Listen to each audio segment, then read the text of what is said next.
الحمد لله رب العالمين والعاقبة للمتقين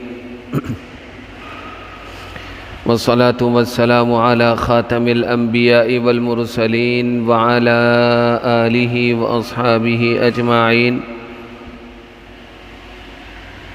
أما بعد، فقد قال الله تبارك وتعالى في القرآن المجيد والفرقان الحميد: ربنا وابعث فيهم رسولا منهم يتلو عليهم آياتك ويعلمهم الكتاب والحكمة ويزكيهم إنك أنت العزيز الحكيم. وقال تعالى: لقد من الله على المؤمنين إذ بعث فيهم رسولا من أنفسهم يتلو عليهم آياته ويزكيهم ويعلمهم الكتاب والحكمة وإن كانوا من قبل لفي ضلال مبين. وقال تعالى: هو الذي بعث في الأميين رسولا من أنفسهم والذي بعث في الأميين رسولا منهم يتلو عليهم آياته ويزكيهم ويعلمهم الكتاب والحكمة وإن كانوا من قبل لفي ضلال مبين.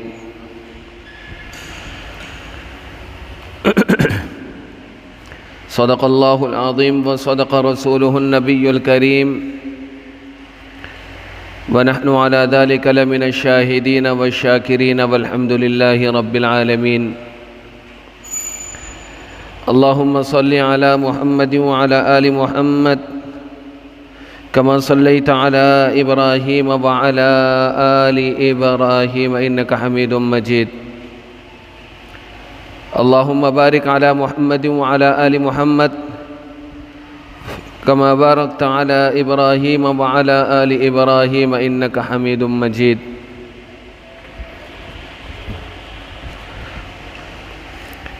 میرے انتہائی واجب الاحترام قابل صد تکریم حضرات بزرگان دین اور میرے انتہائی ہر دل عزیز ساتھیوں،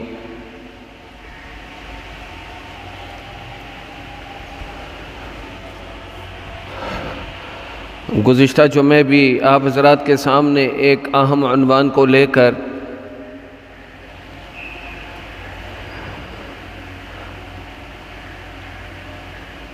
کچھ اپنے بکھرے خیالات، منتشر خیالات کو آپ حضرات کے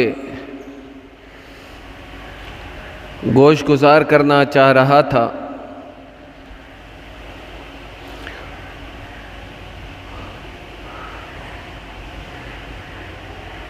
اور وہ عنوان کہ جس کے تسلسل پر آج بھی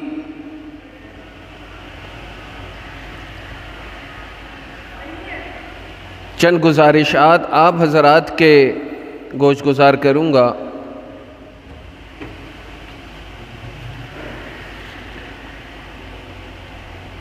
گزشتہ ہفتے جس موضوع پر بات ہوئی وہ موضوع ہے بعثت نبوی کے مقاصد اور اغراض.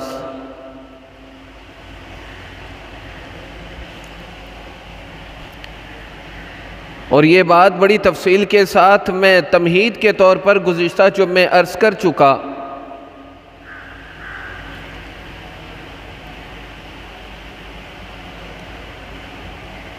کہ جناب نبی کریم صلی اللہ علیہ وسلم کی بعثت کو لے کر اللہ رب العزت نے امت پر احسان جتلایا.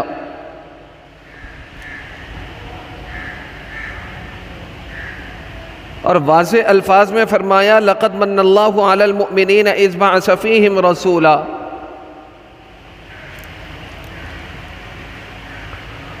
اور یہ اللہ کا احسان امت محمدیہ پر، مسلمانوں پر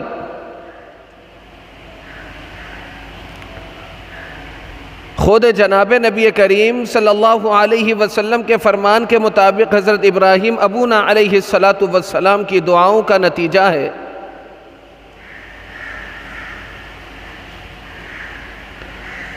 حضرت عیسیٰ علیہ السلام کی بشارت کا مظہر ہے اور آپ علیہ السلام کی والدہ ماجدہ کے خواب کا نتیجہ ہے.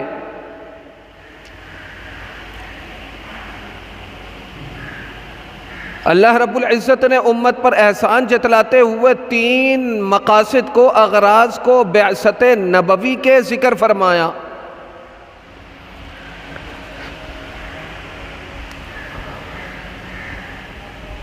اور حضرت ابراہیم علیہ السلام کی دعا پر اگر غور کیا جائے، ہو بہو وہی 3 اغراض اور مقاصد ہیں۔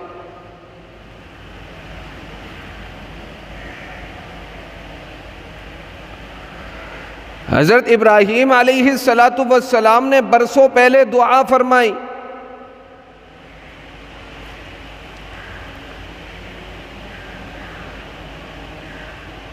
اللہ رب العزت نے برسوں کے بعد اولاد اسماعیل علیہ السلام میں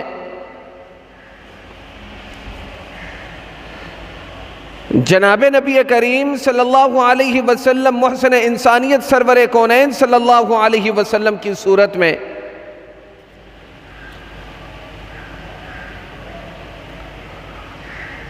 امت کی اصلاح کے لیے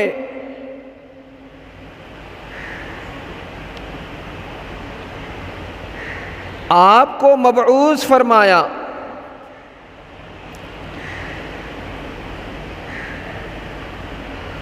گزشتہ ہفتے بھی یہی بات چل رہی تھی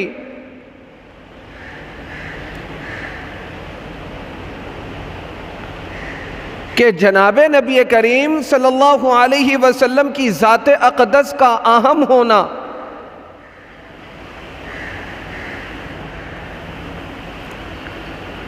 جناب نبی کریم صلی اللہ علیہ وسلم کی ذات اقدس اور شخصیت کے ساتھ محبت کا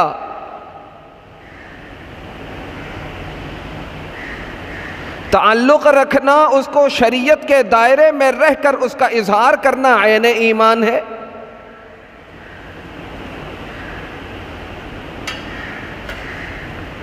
خود جناب نبی کریم صلی اللہ علیہ وسلم کا ارشاد ہے، لا يؤمن احدكم حتى اكون احب اليه من والده وولده والناس اجمعين۔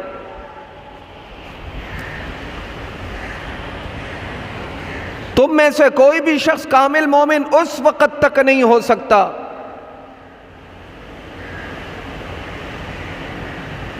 جب تک کہ دنیا جہاں کے تمام لوگوں پر جناب نبی کریم صلی اللہ علیہ وسلم کی ذات اقدس کو فوقیت نہ دی جائے۔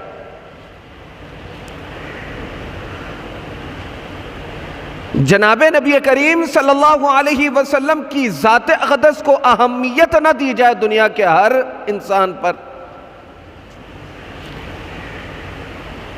خواہ وہ والدین کی صورت میں ہو، اولاد کی صورت میں ہو، دیگر رشتہ دار اقربا کی صورت میں ہو۔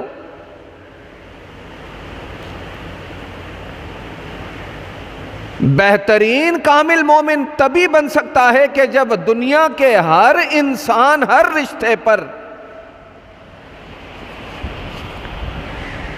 جناب نبی کریم صلی اللہ علیہ وسلم کی ذات کو آپ کے ساتھ کلمے کی بنیاد پر قائم شدہ رشتے کو فوقیت نہ دی جائے۔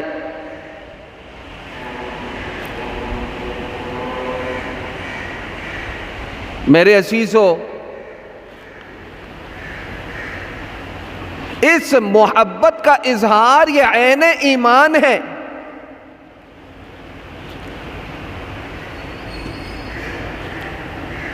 لیکن ایمان کے تقاضوں میں سے، ایمان کے تتمات اور مکملات میں سے یہ بات نہایت ضروری اور اہم ہے کہ جناب نبی کریم صلی اللہ علیہ وسلم کی ذات کے ساتھ محبت کے ساتھ ساتھ اطاعت بھی ہو۔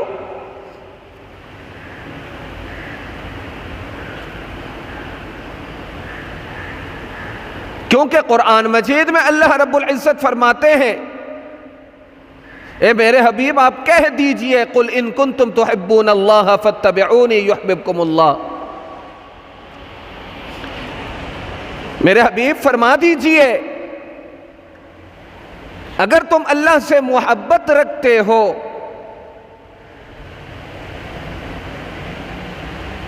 تو پھر میری ذات کے ساتھ یعنی میری ذات کی اطاعت کرنی پڑے گی، یعنی جناب نبی کریم صلی اللہ علیہ وسلم کی اطاعت کرنی پڑے گی۔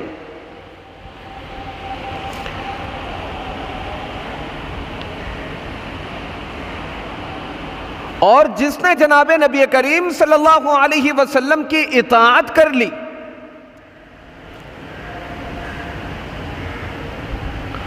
اس نے گویا کہ اللہ رب العزت کی اطاعت کر لی۔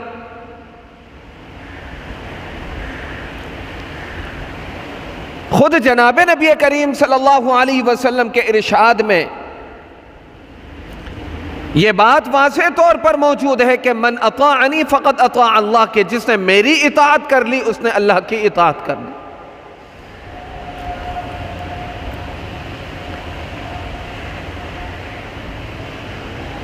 سرسری طور پر سیرت نبوی کے حوالے سے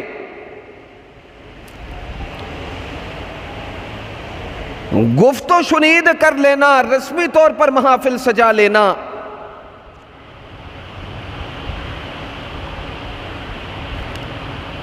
مخصوص متعینہ اوقات میں اپنی محبت کا اظہار کر لینا،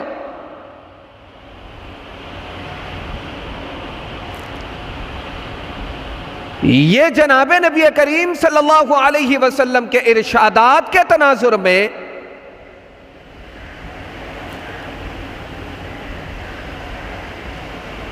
اور قرآن مجید میں جو صریح آیتیں موجود ہیں، حضرات مفسرین نے جو وضاحتیں اس کے ضمن میں کی،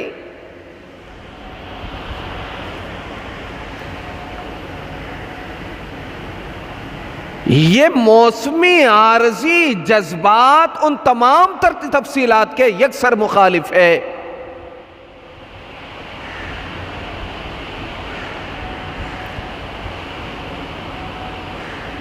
جن تمام تر تفصیلات کے متقاضی یہ 3 آیتیں ہیں جو میں نے آپ حضرات کے سامنے تلاوت کی۔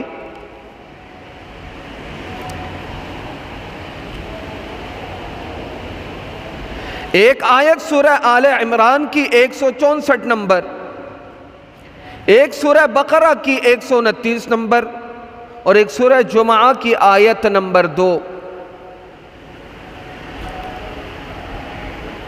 ان 3 آیتوں میں جب بعثت کے اغراض اور مقاصد ذکر کیے گئے، ان اغراض اور مقاصد کو 3 امور پر منحصر رکھا، اور پھر تینوں امور کو یکجا کر کے ایک جگہ جمع کر کے اللہ رب العزت نے فرمایا قُلْ إِن كُنْتُمْ تُحِبُّونَ اللَّهَ فَاتَّبِعُونِي، کہ اگر تم اللہ رب العزت سے محبت کرتے ہو تو پیارے حبیب فرما دیجئے فَاتَّبِعُونِي، کہ میری اتباع کرو۔ جس نے میری اتباع کی اس نے گویا کہ اللہ کی اتباع کی، اور اتباع کرنے والے محبت کے تقاضے پورے کرنے والے شمار کیے جاتے ہیں۔ اور اگر اطاعت اور فرما برداری نہیں ہے، زندگی میں عمل نہیں ہے، تو محض محبت کے دعوے ہیں۔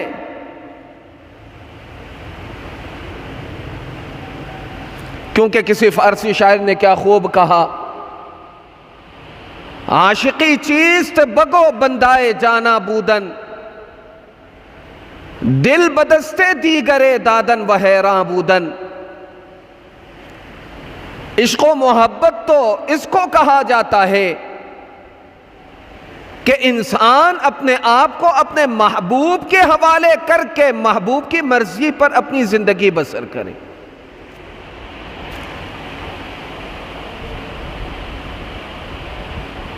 اور عشق حقیقی کے تقاضوں میں سے یہ بات واضح طور پر ہے کہ اگر آپ اللہ کی ذات کے ساتھ محبت رکھتے ہیں تو پھر جناب نبی کریم صلی اللہ علیہ وسلم سے محبت ضروری۔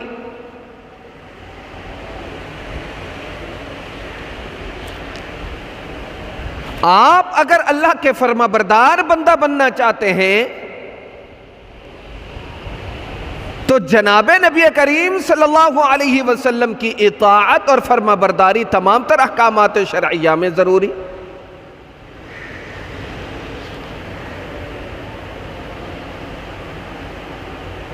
اور اگر کوئی یہ چاہے کہ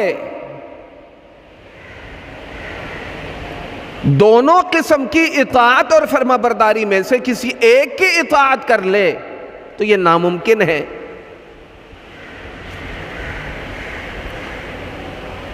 کیونکہ جناب نبی کریم صلی اللہ علیہ وسلم کی اطاعت کے لیے ضروری اور لازم ہے کہ اللہ رب العزت کی اطاعت کرے، اور اللہ رب العزت کی اطاعت کے لیے لازم ہے کہ جناب نبی کریم صلی اللہ علیہ وسلم کی اطاعت کرے. چنانچہ جناب نبی کریم صلی اللہ علیہ وسلم نے فرمایا من اطاعنی فقد اطاع اللہ، کہ جس نے میری اتباع کی، میری اطاعت کی، میری فرما برداری کی،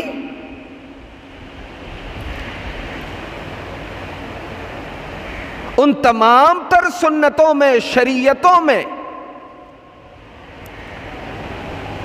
جو قرآن کی صورت میں جناب نبی کریم صلی اللہ علیہ وسلم پر نازل ہوا،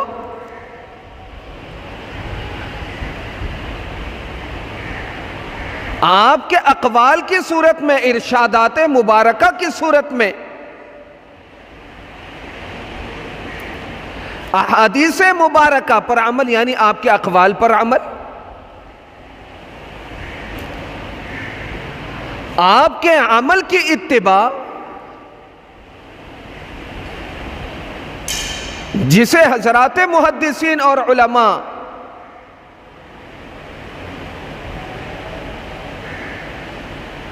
سنت فعلی کے ساتھ تعبیر کرتے ہیں،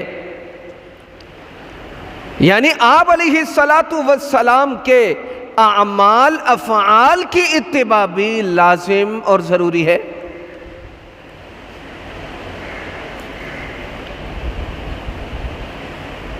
غرض میرے عزیزوں، میرے دوستوں، میرے بزرگوں،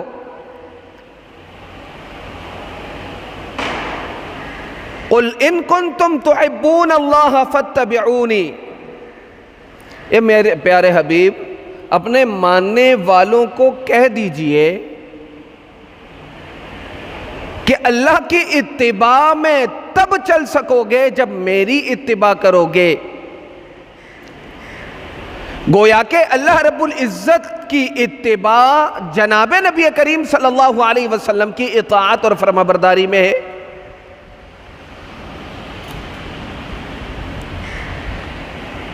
اور آپ علیہ السلام فرماتے ہیں من اطاعنی فقد اطاع اللہ، کہ جس نے میری اطاعت کر لی اس نے اللہ کی اطاعت کر لی.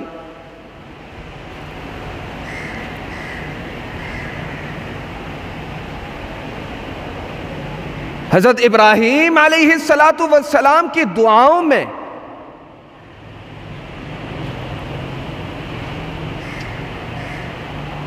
جناب نبی کریم صلی اللہ علیہ وسلم کی بعثت کے جو 3 بنیادی اغراض اور مقاصد ہیں،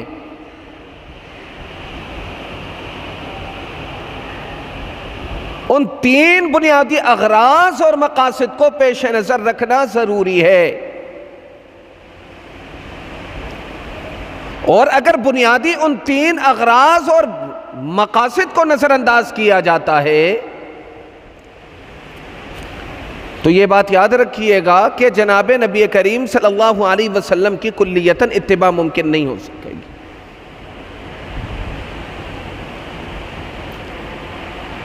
جب کلیتاً اتباع ممکن نہیں ہو سکے گی تو ایسے میں آپ کا دعویٰ کرنا کہ جناب نبی کریم صلی اللہ علیہ وسلم آپ کی ذات کے لیے ہر شے پر مقدم ہے، محبوب ترین ہے، یہ دعویٰ محض دعویٰ رہ جائے گا، کیونکہ آپ نے اتباع نہ کر کے عملی طور پر ثابت کر دیا کہ آپ مکمل طور پر اتباع کرنے والے نہیں ہیں.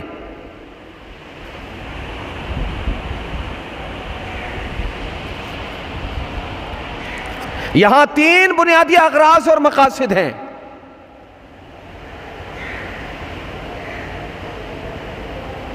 کیا پنجگانہ نماز اپنے وقت میں ادا کرنا شریعت نے جس طرح آپ سے مطالبہ کیا اس طرح ادا کرنا، کہ یہ آپ کے فرائض میں شامل نہیں؟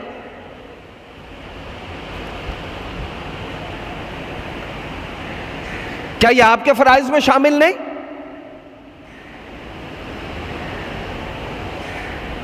کیا ایسی اتباع اور ایسی محبتیں قابل قبول ہو سکتی ہیں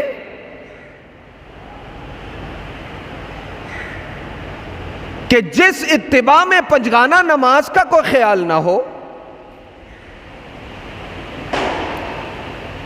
جس اتباع میں، جس محبت میں منکرات ہی منکرات ہو؟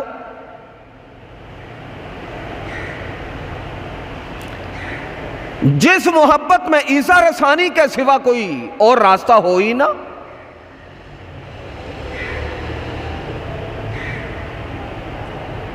جناب نبی کریم صلی اللہ علیہ وسلم فرماتے ہیں کہ ایمان کے 73 کے لگ بھگ شعبے ہیں۔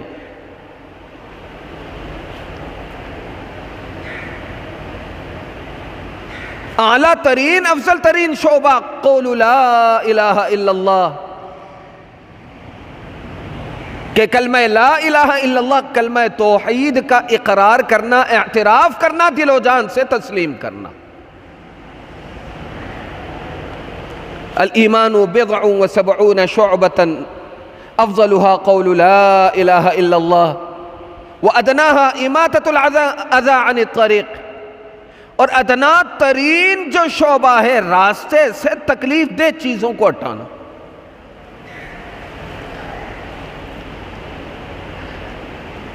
راہ چلتے ہوئے راستوں سے ایسی چیزیں ہٹانا کہ جس کے راستے میں موجود رہنے سے کسی ضعیف العمر یا کسی چھوٹے بچے یا کسی راہگیر یا کسی گاڑی والے کو تکلیف ہو سکتی ہے، ٹھوکر کھا کر گر سکتا ہے، پھسل سکتا ہے۔ بے شمار لوگ ایسے ہیں ضعیف العمر کہ جو لاٹھی کے سہارے چلتے ہیں، دن کے اجالے میں بھی نظر نہیں آتا۔ اگر پتھر چھوڑ دیے جاتے ہیں، دیگر رکاوٹیں راستے میں چھوڑ دی جاتی ہیں اور انہیں ہٹایا نہیں جاتا، تو پھر وہ ضعیف العمر انسان کے جو دن کے اجالے میں صحیح طور پر دیکھنے پر قادر نہیں، تو وہ رات کے اندھیرے میں بلا راستے کی تمیز کر کے چلے گا کیسے؟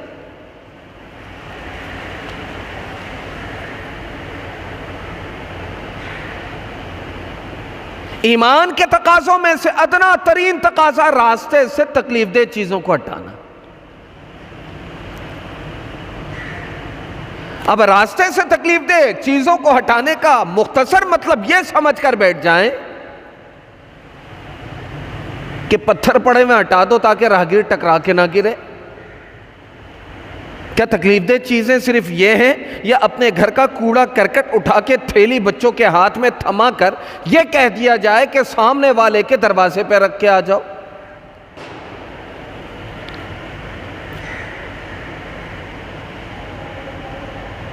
ہم مسلمانوں کی صفائی ستھرائی کا یہ عالم کہ اپنے گھر کا کچرا کنڈی نکال کے باہر انڈیل دیتے۔ کیا راہگیروں کو ان کچرا کنڈی سے تکلیف نہیں ہو رہی؟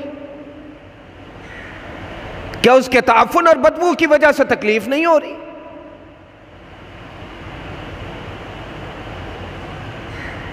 راستے سے تکلیف دہ چیزوں کو ہٹانے کا قطعاً یہ مطلب نہیں کہ جو میں اور آپ سمجھ بیٹھے کہ صرف کسی پتھر کو ہٹا دیا جائے کافی ہے، یہ نہیں۔ آپ اپنی گھر کی دھلائی کر رہے ہیں، ساری دھلائی کا پانی آپ نے روڈ پہ چھوڑ دیا، اب وہاں لوگ جا رہے ہیں، گزر رہے ہیں، پاکی ناپاکی کا مسئلہ ہے، نمازی بھی گزر رہے ہیں، پاک صاف لوگ بھی گزر رہے ہیں، راہگیروں کو جو ہے وہ تکلیف بھی ہو رہی ہے، ناپاکی بھی ہو رہی ہے، گاڑیاں بھی چل رہی ہیں، چھینٹیں بھی لگ رہی ہیں۔ مجھے آپ بتائیے کہ آپ نے الطہور شطر الایمان کو تو پڑھ لیا، لیکن یہ نہیں پڑھا تھا کہ ایمان کے تقاضوں میں سے ادنا ترین تقاضا یہ ہے کہ راستے میں سے تکلیف دہ چیزوں کو ہٹایا جائے؟ یہ نہیں پڑھا؟ تبھی شریعت نے لولے لنگڑے تعلیم کو یکسر مسترد کر کے جناب نبی کریم صلی اللہ علیہ وسلم کی جو بعثت کے اغراض اور مقاصد ہیں ان کو سمجھنے کی طرف توجہ دلائی، تاکہ معاشرہ اسلامی معاشرہ بن سکے، وہ مثالی معاشرہ بن سکے کہ جو مثالی معاشرہ جناب نبی کریم صلی اللہ علیہ وسلم کے زمانے میں تھا، خلفائے اربعہ کے زمانے میں تھا۔ خلفائے اربعہ کے زمانے میں مسلمان معاشرے کا یہ حال تھا کہ کوئی بھیڑیا کسی بکری پہ حملہ آور نہ ہوتا۔ عدل و انصاف کا یہ حال ہے۔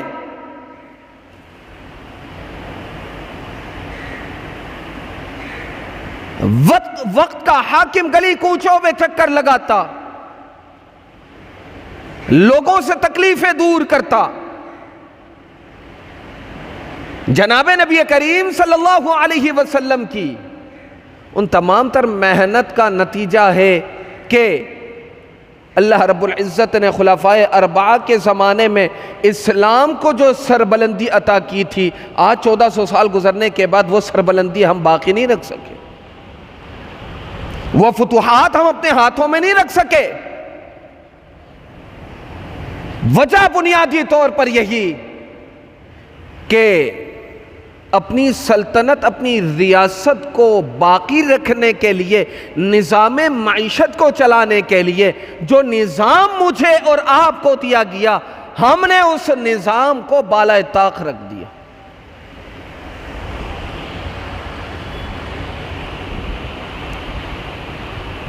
آپ کے گھر کے سامنے کا گٹر ہے، ابل رہا ہے، ابلنے دو، علاقے کا کونسلر آ کے صفائی کروائے گا۔ آداب معاشرت بھی کوئی چیز ہے، سلطنت اور ریاست کے بھی کچھ احسانات آپ کے اوپر ہیں۔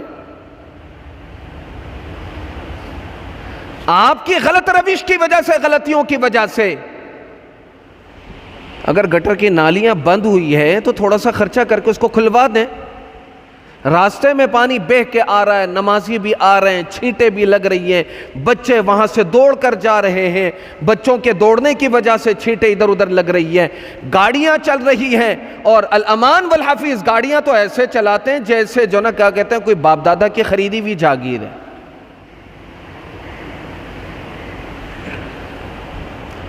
کوئی ریس کا میدان ہے، باپ دادا کی خریدی ہوئی جاگیر ہے۔ ہم مسلمانوں کا یہ عالم ہے میرے عزیزوں، میرے دوستوں، میرے بزرگوں۔ ہمیں تنہائی میں بیٹھ کر سوچنا چاہیے، غور کرنا چاہیے کہ ہمارے حالات میں جو اتنا بدلاؤ آیا، ہمارے معاملات میں جو اتنا بدلاؤ آیا، ہم جو اتنی اذیتوں کے شکار ہوئے، ہم جو اتنی آزمائشوں کا سامنا کر رہے ہیں، مل بیٹھ کر اجتماعی طور پر بھی اور انفرادی طور پر بھی ہمیں اپنے معاشرتی خامیوں پر غور کرنے کی ضرورت ہے، اور انفرادی خامیوں پر غور کر کے ان کی تلافی کرنے کی ضرورت ہے۔ یہ قدرت کا نظام ہے۔ غلطیاں کرنے کے بعد اس پر ندامت کا اظہار کرنے والا، نادم ہونے والا، اللہ تعالیٰ اس کی توبہ قبول کرتا ہے، اسے توبہ کی توفیق دیتا ہے، اور پھر غلطی کر کے ڈٹائی کے ساتھ سینہ چوڑا کر کے اس پر دلیلیں دینے والا اللہ تعالیٰ اسے توبہ کی توفیق نہیں دیتا۔ توبہ کی توفیق نہیں دیتا۔ سابقہ اقوام کو غلطیوں پر جو اللہ تعالیٰ نے آسمانی عذاب میں مبتلا کیا، اس کی بنیادی وجہ کیا تھی؟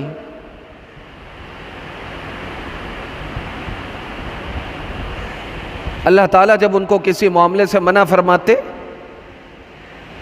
تو اس کا الٹ کرتے، جو نبی کہتے اس کا الٹ کرتے، اور اس کے الٹ پر پھر دلیلیں بھی دیتے۔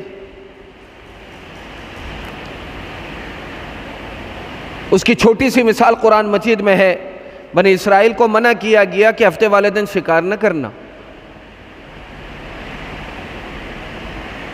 دین موسوی میں بنی اسرائیل کو منع تھا ہفتے والے دن کا شکار۔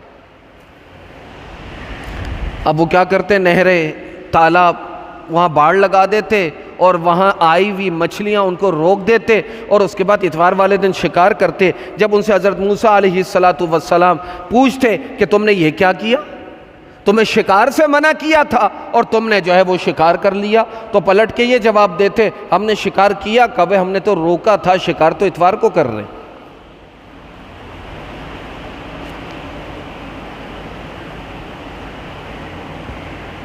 آسمان سے اللہ تعالیٰ نے خسائیں اتاری من سلوہ کی صورت میں، اور تازے گوشت کے حوالے سے منع کیا۔ اس زمانے میں تو فریج وغیرہ نہیں ہوتا، اگر ہمارے زمانے کی طرح اس زمانے میں بھی فریج ہوتا تو بقرعید کا گوشت جو ہے وہ اگلے بقرعید تک لازمی کھا رہے ہوتے۔ بہت سے گھروں میں تو اگلے بقرعید میں جب جانور ذبح ہو کے فریج کو کھولا جاتا ہے تو پچھلے بقرعید کے گوشت بھی پڑے ہوئے ہوتے ہیں، کیونکہ سارا کا سارا جانور سری سمیت جو ہے وہ ڈی فریزر کے اندر۔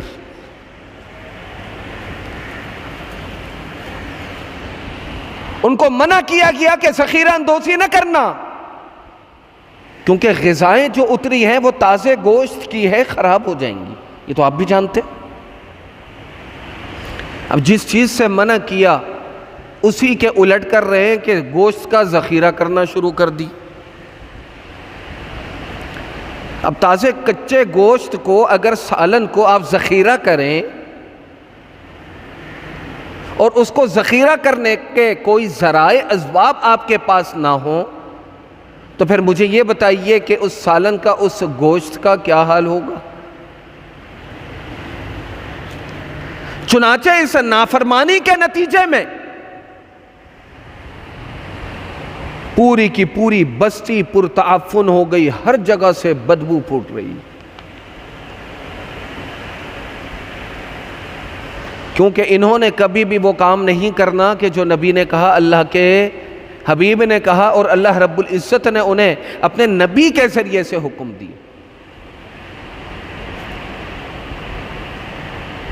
عمالقہ شہر سامنے ہے، میدان تی عبور کر کے جانا ہے، قداور قوم صالح کے زمانے کے لوگوں کی طرح۔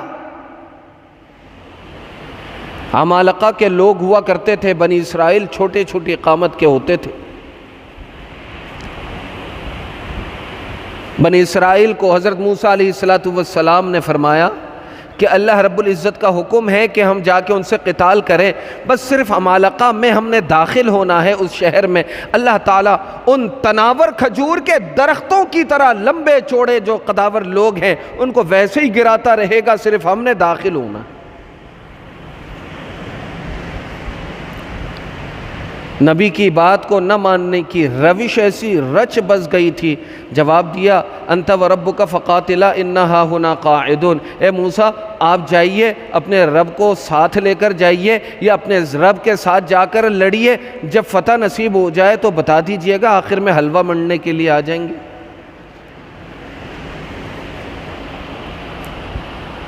یعنی وہ بات نہیں ماننی جو نبی نے کہی۔ یہ میں اس غلطی کے حوالے سے کہہ رہا ہوں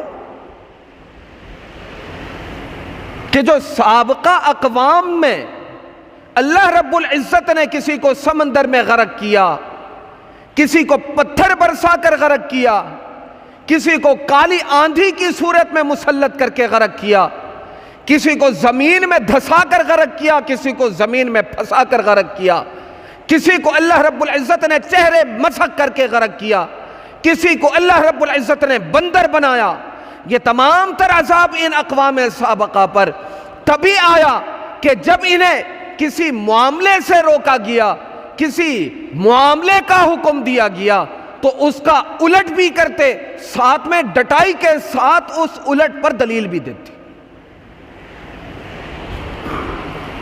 حدیث شریف میں واضح طور پر آتا ہے کہ اللہ رب العزت جو ہے وہ ہر گناہ کو معاف کرنے والا، الا المجاہرون، الا المجاہرون۔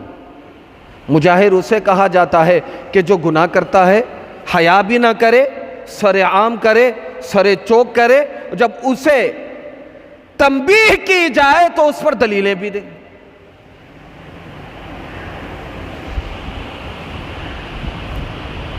ایک شخص سود کھا رہا ہے، اب اسے کہیں کہ سود ان اللہ البیع وحرم الربا، اللہ تعالیٰ نے جو ہے وہ قرآن مجید میں جو ہے وہ سود کو حرام کیا ہے، سود جائز نہیں ہے، تو پھر وہ آگے سے مثال دے گا کہ یہ دکان والا 10 والی چیز 12 میں بیچ کر یہ بھی تو 2 روپیہ نفع کما رہا ہے۔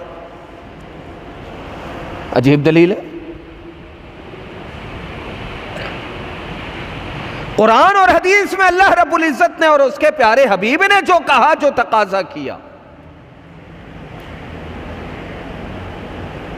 ان بنیادی 3 اغراض اور مقاصد کی طرف ہم نے توجہ کی نہیں کبھی۔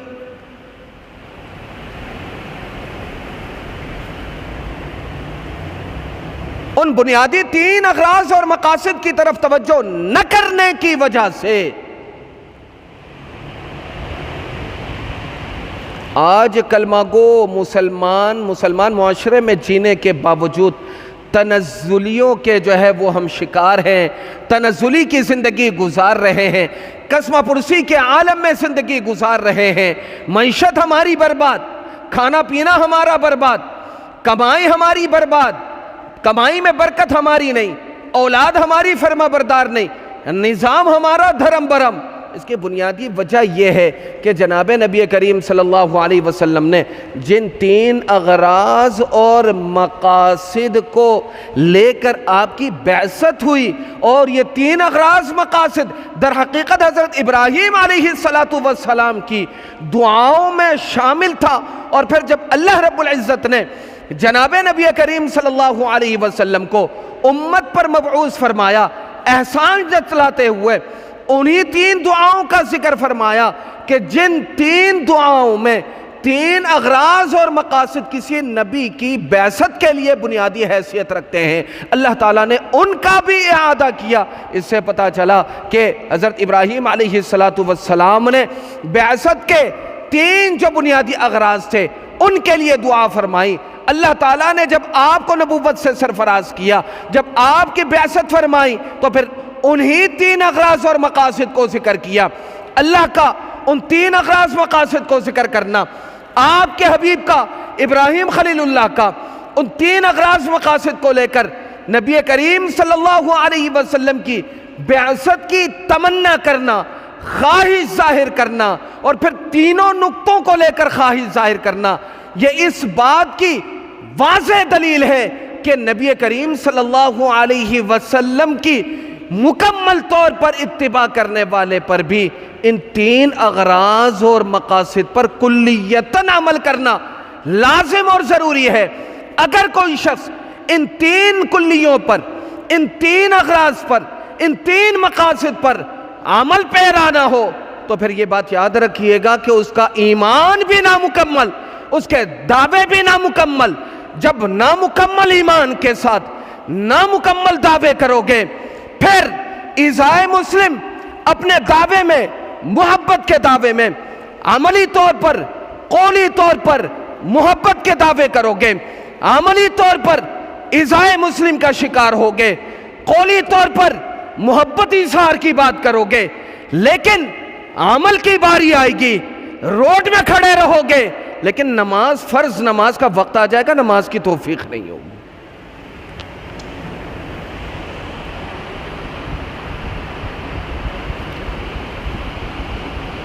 محبت کا دعویٰ کرتے ہیں، جو محبت کا دعویٰ کر کے اچھل کود کر رہا ہوتا ہے، دیکھیں محبت ہر انسان کو ہونا چاہیے۔ میں گزشتہ ہفتے بھی کہہ چکا، اس ہفتے بھی دوبارہ کہہ رہا ہوں کہ جناب نبی کریم صلی اللہ علیہ وسلم کی ذات دنیا کے تمام اشخاص پر اگر آپ کی نظروں میں بالا ہے، برتر ہے، اعلیٰ ہے، عرفہ ہے، تب تو آپ کا ایمان مکمل ہو سکتا ہے، ورنہ یاد رکھیے گا کہ آپ کو اپنی ایمان کی خبرگیری کرنی چاہیے۔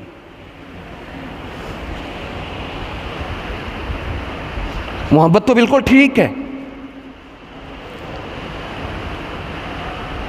وہ محبت، وہ عشق ہی کیا عشق ہے جو عشق کے تقاضوں سے واقف ہی نہ ہو۔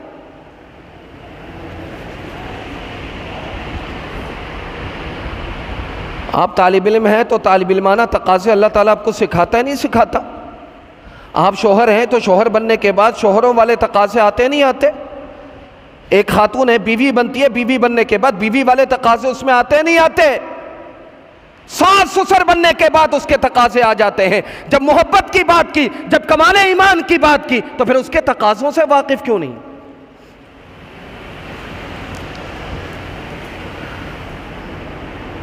افسوس کی بات ہے اس کے تقاضوں سے اس لیے واقف نہیں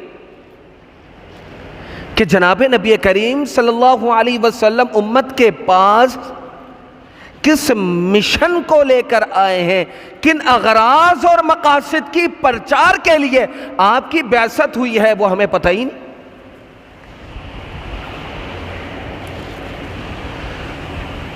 جب ان بنیادی اغراض اور مقاصد کی طرف آپ کی نظر ہے ہی نہیں، مثال کے طور پر آپ کسی سے پوچھ لیں اپنے بچے سے، بڑے ہو کے کیا بنو گے، کس لیے پڑھ رہے ہو؟ بچہ سمجھدار ہے، عاقل ہے، آپ کو وہ پلٹ کے جواب دے کے ابا گھر میں چھوڑتے نہیں ہے، مار مار کے انہوں نے داخل کر دیا اسکول میں یا مدرسے میں، تبھی آ گیا ہوں، مجھے نہیں پتا کہ میں نے کیا بننا ہے. مجھے نہیں پتا میں نے کیا بننا ہے. جب گھر سے بھیجتے ہوئے اہداف کا تعین کیے بغیر، مقاصد اور اغراض کا تعین کیے بغیر ڈنڈے کے زور پہ بچے کو بھیجو گے تو پھر یہ بچہ معاشرے کے لیے سکون اور راحت کا باعث نہیں بنتا. چنانچہ مشاہدہ اسی چیز کا ہے. حافظ بھی بن گئے، باہر جا کے دیکھ لیں حرکتیں کیا کر رہے ہیں. آدھے مولوی بھی بن جاتے ہیں، باہر جا کے حرکتیں دیکھیں، عجیب و غریب حرکتیں. کیونکہ اس سفر کو شروع کرنے سے پہلے سفر کے اغراض اور مقاصد سے واقفیت نہیں تھی.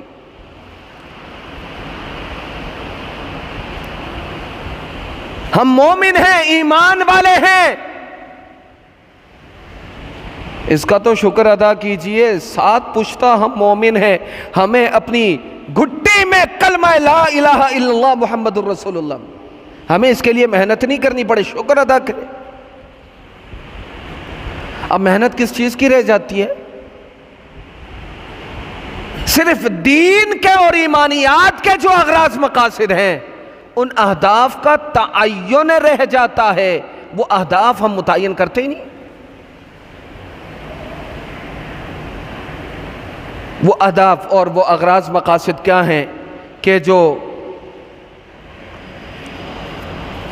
اللہ رب العزت نے امت پر احسان جتلاتے ہوئے ذکر فرمائے. حضرت ابراہیم ابونا علیہ السلام نے تمنا کی، دعا کی، اللہ رب العزت نے انہی تینوں باتوں کو شامل کر کے جناب نبی کریم صلی اللہ علیہ وسلم کی بعثت فرمائی. چنانچہ سورہ آل عمران میں اللہ رب العزت فرماتے ہیں لَقَدْ مَنَّ اللَّهُ عَلَى الْمُؤْمِنِينَ إِذْ بَعَثَ فِيهِمْ رَسُولًا مِّنْ أَنفُسِهِمْ. اللہ رب العزت نے انہی میں سے ایک رسول کو بھیج کر، انہی میں سے ایک رسول کو بھیج کر من انفسہم کی ضرورت کیوں پڑی؟ میں پچھلے جمعے بھی کہہ چکا ہوں، اس جمعے بھی کہہ رہا ہوں، جس موضوع پر بات کر رہا ہوں، جن امور پر بات کر رہا ہوں، یہ فنی باتیں ہیں. اس کو سرسری انداز میں اگر لیں گے تو صرف جو ہے وہ سر کے اوپر سے گزر جائے گی، بات نہیں سمجھ میں آ جائے گی، کیونکہ مسئلہ ایمانیات کا ہے. سمجھنا پڑے گا. اور اگر آپ یہ کہتے ہیں کہ میں پڑھا لکھا نہیں ہوں تو یہ پڑھا لکھا عذر نہیں ہو سکتا، کیونکہ جب آپ مومن ہیں تو ایمان کے تقاضے آپ کے لیے جاننا ضروری اور لازم تھا. آپ کا یہ کہہ دینا کہ میں پڑھا لکھا نہیں ہوں کافی نہیں ہے. آپ نے کبھی ایسا کیا کہ آپ پڑھے لکھے نہیں ہیں تو احتجاجاً جو ہے وہ آپ نے کیا کیا، اپنے اوپر سزا دیتے ہوئے آپ نے بھوک ہڑتال کی اور 1 مہینے تک کھانا نہ کھایا کیونکہ آپ نے پڑھا لکھا نہیں.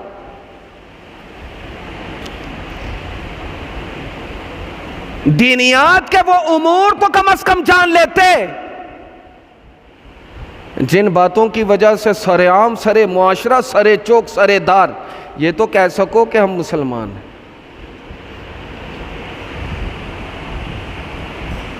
ابھی کن بنیادوں پہ، کس بات پر کہتے ہیں کہ ہم مومن ہیں؟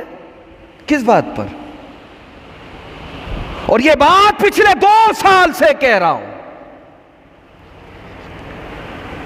کہ صرف یہ کہہ دینا کہ میں مومن، میں نے کلمہ پڑھ لیا جنت میں چلا جاؤں گا، ٹھیک ہے حدیث شریف میں ہے جنت میں تو جائیں گے، لیکن سوال یہ پیدا ہوتا ہے کلمہ پڑھنا یہ دخول ایمان یعنی ایمان میں داخل ہونے کا ذریعہ اور سبب ہے، پھر مجھے یہ بتائیے کلمے کے بغیر ایمان میں داخل نہیں ہو سکتے، جب ایمان میں داخل ہو گئے تو ایمان کے شعبے کتنے ہیں؟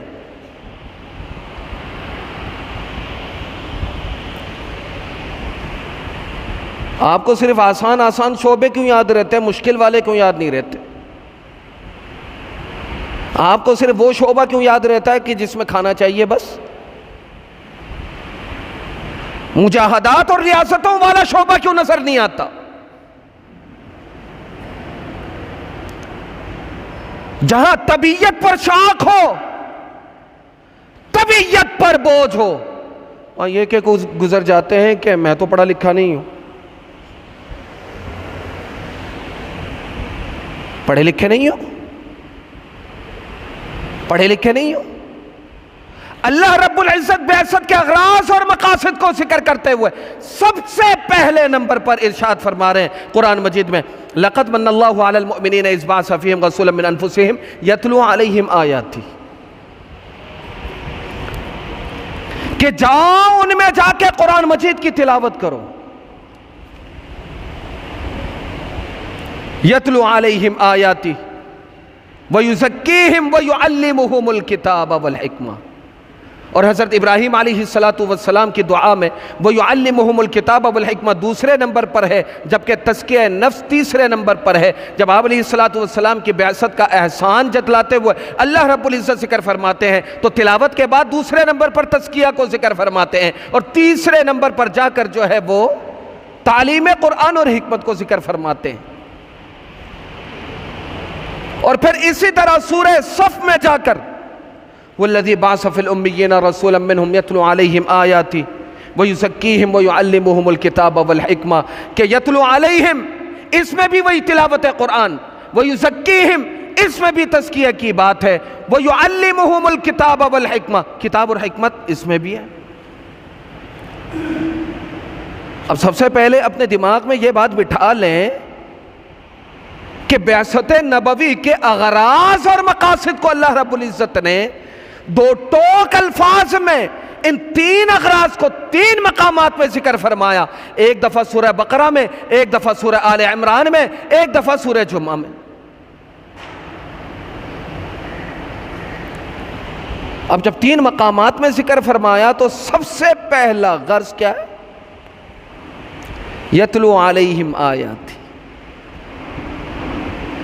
کہ اللہ کے پیارے حبیب ان کو تلاوت کر کے سنائیں۔ تلاوت کلام پاک مستقل عبادت ہے، ایمان کا حصہ۔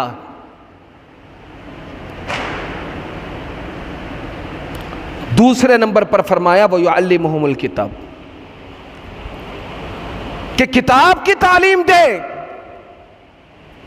اور حکمت کی تعلیم دیں۔ خلاصہ کر کے دو لفظ میں کہہ دوں کہ کتاب سے کتاب اللہ مراد ہے اور حکمت سے سنت نبوی مراد ہے، یعنی کتاب اللہ کی تفسیر احادیث مبارکہ کی روشنی میں۔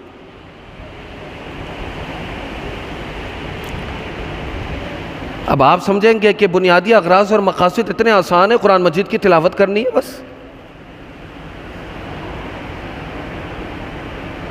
وَيُعَلِّمُهُمُ الْكِتَابَ وَالْحِكْمَةَ، اللہ رب العزت نے پہلے اول دونوں اغراض اور مقاصد کو الگ الگ ذکر فرمایا۔ اگر تلاوت اور تعلیم قرآن یہ دونوں ایک مرتبے کی چیز ہوتی، ایک ہی عبادت ہوتی، تو اللہ پاک دونوں کو الگ الگ اغراض مقاصد بنا کر ذکر نہ فرماتے۔ اب آئیے ذرا دنیا داری کا ہیضہ جن کو لگا ہوا ہے، جدید علوم کا بوجھ جن پر مسلط ہے گدھوں کی طرح، وہ لوگ کہہ دیا کرتے ہیں کہ قرآن مجید کو بن سمجھے پڑھنا جو ہے، یہ بن سمجھے پڑھنا یہ قرآن مجید پڑھنا تو نہیں ہے، قرآن مجید کو تو سمجھ کے پڑھنا چاہیے۔ اگر قرآن مجید کو سمجھ کر پڑھنے کی بات اور قرآن مجید کی تلاوت دونوں ایک ہی چیز ہوتی تو اللہ رب العزت بعثت کے اغراض میں دونوں کو الگ الگ کر کے ذکر نہ فرماتا۔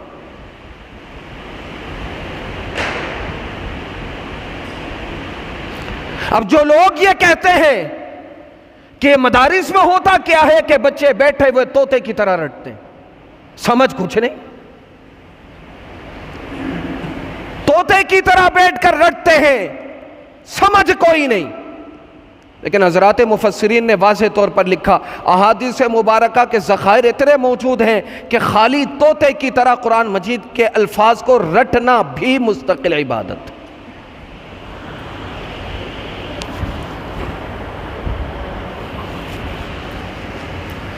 خالی طوطے کی طرح رٹنا بھی افضل ترین عبادت ہے۔ آئیے ذرا آپ کے دماغ سے بھی وہ غبار دور کرنے کی کوشش کروں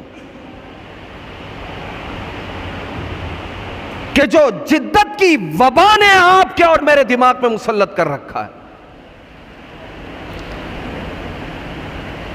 حدیث شریف میں آتا ہے، جناب نبی کریم صلی اللہ علیہ وسلم فرماتے ہیں، افضل الذکر تلاوت القرآن الکریم،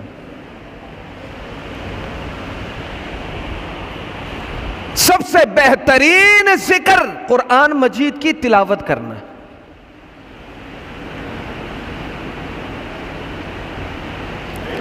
جس شخص نے قرآن مجید کی تلاوت کی اس نے بہترین ذکر کیا۔ آئیے ذرا توجہ رکھیے گا تاکہ یہ جدت کا ہیضہ جس کسی کے بھی دماغ پر سوار ہے وہ اتر جائے۔ حدیث شریف میں آتا ہے کہ میں یہ نہیں کہتا کہ الف لام میم ایک لفظ ہے، بلکہ الف ایک لفظ ہے، لام ایک لفظ ہے، میم ایک لفظ ہے۔ الف ایک لفظ ہے، لام ایک لفظ ہے، میم ایک لفظ ہے۔ دنیا الٹی لٹک جائے، اس ایک ایک لفظ ہونے کی جو روایت ہے اور ہر لفظ پر جو 10 نیکیوں کی بات ہے، اس روایت کو کمزور ثابت کر کے نہیں دکھا سکتا۔ اس روایت کو کمزور کر کے نہیں دکھا سکتا۔ تو جناب نبی کریم صلی اللہ علیہ وسلم فرماتے ہیں، الف لام ایک لفظ نہیں، جس نے الف لام میم کی تلاوت کی، الف پر 10 نیکی، لام پر 10 نیکی، میم پر 10 نیکی ہے کہ نہیں؟ تھوڑے بہت پڑھے لکھے لوگ تو بیٹھے ہوئے، مجھے یہ بتائیے حروف مقطعات کے حوالے سے قرآن مجید کا دستور العمل کیا ہے؟ وَمَا يَعْلَمُ تَأْوِيلَهُ إِلَّا اللَّهُ وَالرَّاسِخُونَ فِي الْعِلْمِ۔ حروف مقطعات کے بارے میں تمام کے تمام مفسرین متفقہ طور پر یہ بات لکھتے ہیں کہ ان حروف کے جو اغراض، معانی، مقاصد ہیں وہ جانے، اس کا پیارے حبیب جانے کہ خالق اور اس کے بندے کے درمیان کیا راز ہے، لیکن ہم نہیں جانتے۔ جو بھی راز ہے اس راز پر ہم ایمان رکھتے، یعنی الف لام میم کاف ہا یا عین صاد ہا میم عین سین قاف، یہ وہ حروف ہیں۔ تفاسیر اٹھا کر دیکھ لیجئے، ان حروف کے نیچے اگر آپ معانی کو دیکھنا چاہیں قرآن مجید میں، معانی آپ کو نہیں ملتے، ہے کہ نہیں؟ اگر قرآن مجید معانی کے ساتھ تلاوت کرنے کی صورت میں معتبر ہے تو پھر حروف مقطعات جو بندوں کے لیے بے معنی ہیں، جو بندوں کے لیے بے معنی ہے، جن کے معانی سے وہ واقف نہیں، تو الف لام میم، الف لام میم 3 حروف کے پڑھنے پر 30 نیکیاں کیوں مل گئی؟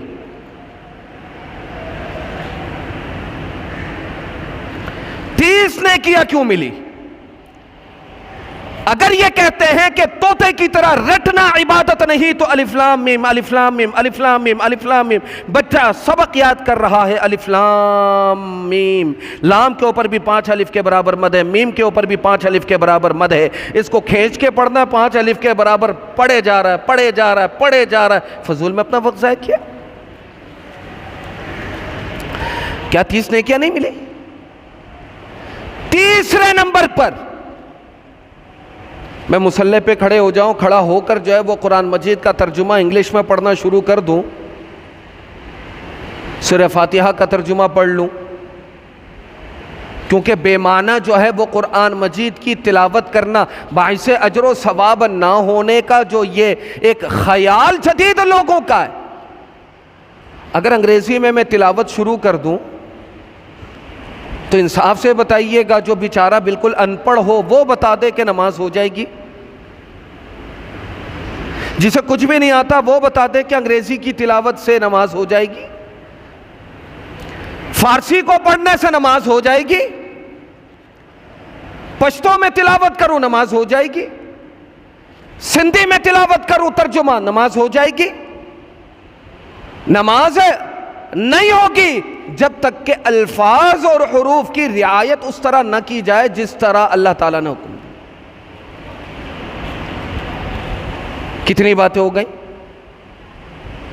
نمبر 4، یہ تو مسئلہ آپ لوگ جانتے ہیں، میں آپ لوگوں کے دماغ میں یہ بات ڈالنا چاہ رہا ہوں کہ تلاوت قرآن باعث اجر ہے یا نہیں۔ یہ جو لوگوں کا ذہن بن چکا ہے کہ ترجمہ کے ساتھ پڑھنا جو ہے یہ ضروری اور لازم ہے تاکہ اس ترجمے پر عمل کر سکے۔ جو نابالغ بچہ ہے آپ کا، جو ترجمہ کو یاد کر کے اس پر عمل کرنے کا مکلف بھی نہیں ہے، تو کیا آپ اسے شرعی اعتبار سے ترجمہ پر زور دے کر کیا آپ اس کے ساتھ انصاف کر رہے؟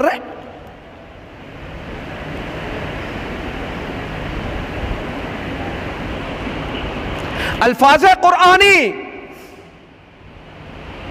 عورتیں جو اپنے مخصوص ناپاکی کے ایام ہوتے ہیں ان ناپاکی میں تلاوت لا یمسہ الا المطہرون کے پیش نظر ناپاکی کی حالت میں قرآن مجید کی تلاوت نہیں کر سکتی، ناپاکی کی حالت میں قرآن مجید کو نہیں چھو سکتی، زچگی کے حالت میں ہو یا جو نا کیا کہتے ہیں جو ترتیب کے مطابق روٹین پر جو ان کی بیماریاں آتی ہیں، ورنہ عام اگر وضو ٹوٹ جاتا ہے پکڑ تو نہیں سکتے، تلاوت ہو سکتی ہے۔ تو مجھے یہ بتائیے کیا کسی بھی عالم نے کہیں پر بھی کوئی ایسا مسئلہ لکھا ہے کہ ترجمہ قرآن اگر کسی بھی زبان میں ہو تو حائضہ اور نفاسہ ترجمے کو نہیں پکڑ سکتی؟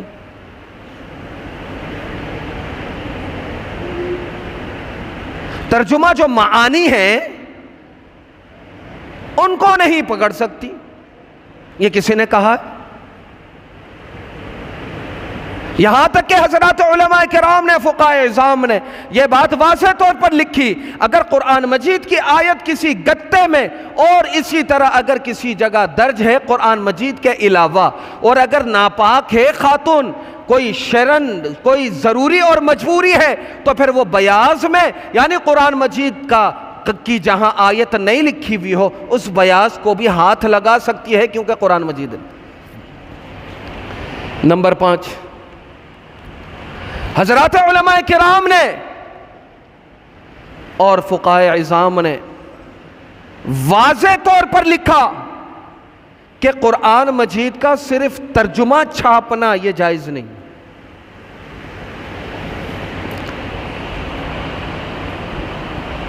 چھٹے نمبر پر اصولیین نے، اصول فقہ کے فقہاء کرام نے واضح طور پر لکھا کہ قرآن مجید الفاظ اور معانی دونوں کے مجموعے کا نام ہے۔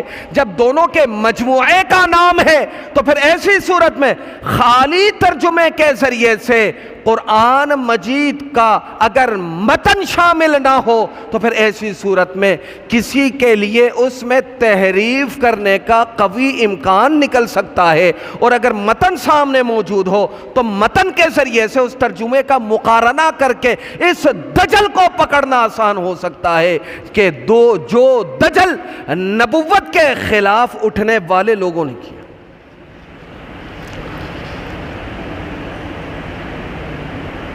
8ویں نمبر پر قرآن مجید میں اللہ رب العزت نے فرمایا وَرَتِّلِ الْقُرْآنَ تَرْتِيلًا، قرآن مجید کو ترتیل کے ساتھ ٹھہر کر الفاظ کو پڑھو۔ اب ٹھہر ٹھہر کر رک رک کر پڑھنے کا تعلق الفاظ کے ساتھ ہے، معنی کے ساتھ ہے۔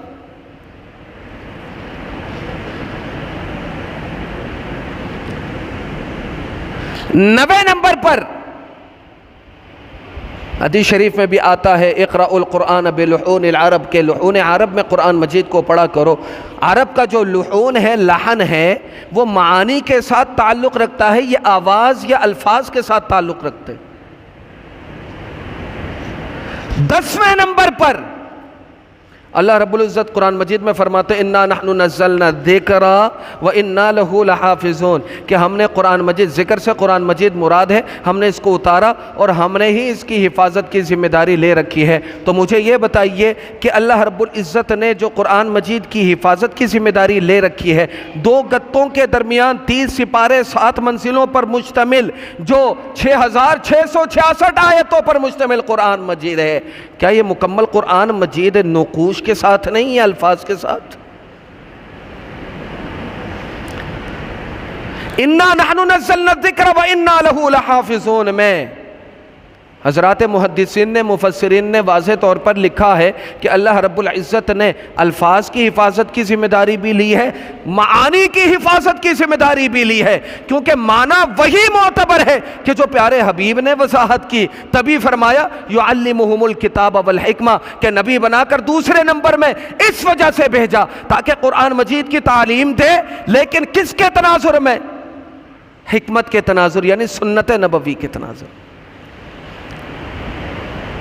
تو میرے عزیزو، جو لوگ یہ کہا کرتے ہیں کہ قرآن مجید رٹوانا یہ محض جو ہے وہ طوطے کی طرح، یہ باعث اجر و ثواب نہیں، اگر باعث اجر و ثواب نہ ہوتا 3 دنوں میں صحابہ کرام کا وطیرہ نہ ہوتا قرآن مجید ختم کرنے کا، 5 دن میں قرآن کریم ختم کرنے کا وطیرہ نہ ہوتا، ہفتے میں قرآن مجید ختم کرنے کا وطیرہ نہ ہوتا۔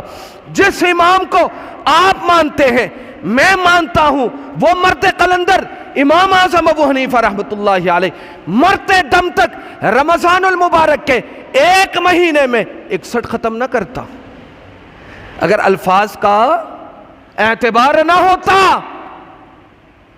تو امام اعظم ابو حنیفہ رحمۃ اللہ علیہ 35 سال کے مطابق، ایک قول کے مطابق 35 سال، ایک قول کے مطابق 40 سال تہجد کی 2 رکعت نمازوں میں، پہلی رکعت میں 15 سپارے، دوسری رکعت میں 15 سپاروں کی تلاوت نہ کرتے، میری طرح آپ کی طرح آخری 2 سورتیں پڑھ کے تہجد کی نماز مکمل کر لو۔ تو اس لیے جدت کا حیضہ جو اپنے اوپر مسلط کیے ہوئے گدھوں کی طرح جو بوجھ لاد کر دین کی وضاحتیں اپنے مزاج کے مطابق کرنا چاہتے ہیں، یہ بات یاد رکھنا، شریعت کو اللہ رب العزت نے اتارا اور اس کی حفاظت کی ذمہ داری کے لیے بھی اللہ رب العزت نے ایسے لوگوں کا انتخاب کر رکھا ہے کہ جو ہر نکڑ میں، ہر چوک میں، ہر گلی میں، ہر ادارے میں، ہر علاقے میں، ہر بستی میں شریعت کی حفاظت کے لیے سرے کار چڑھ کر بھی وہاں کھڑے آپ کو نظر آئیں گے، آپ کو اپنی مرضی کے مطابق شریعت کی وضاحت کی اجازت نہیں دیں گے۔ یہ سعادت بزور بازو نیز گر نخواہد خدائے بخشندہ، یہ سعادت مندی دین کی حفاظت، چوکیداری، پاسداری کا، پرچار کا آپ زور بازو سے، آپ تعلقات کی بنیاد پر نہیں حاصل کر سکتے، یہ تو حسن انتخاب اللہ رب العزت کا ہے۔